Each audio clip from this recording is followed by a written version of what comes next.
are some examples for going back and forth between exponential form and logarithmic form. So when we see log form, this 4 right here is our base. We call this log base 4 of 64 equals 3.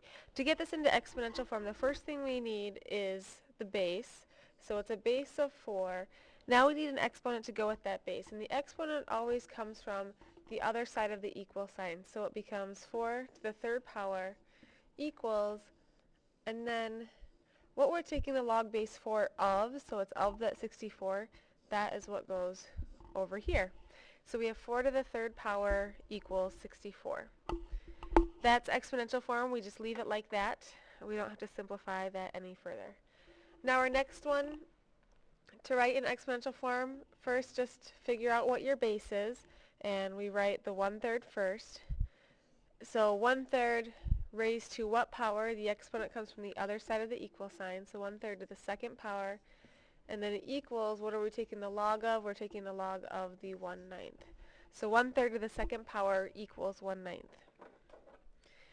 Now these last two examples are going from exponential form to logarithmic form. So in our exponential form, we have that base and we have that exponent. So we just start out writing log, and then it needs the base, the smaller number, and we already identified the base as 4, so log base 4. Then I just skip a spot and put my equals over here, and it's going to equal that exponent. It's going to be the -2. That always goes on the other side of the equal sign. And then the 1/16 goes in that spot that I skipped over. So log base 4 1/16 equals -2.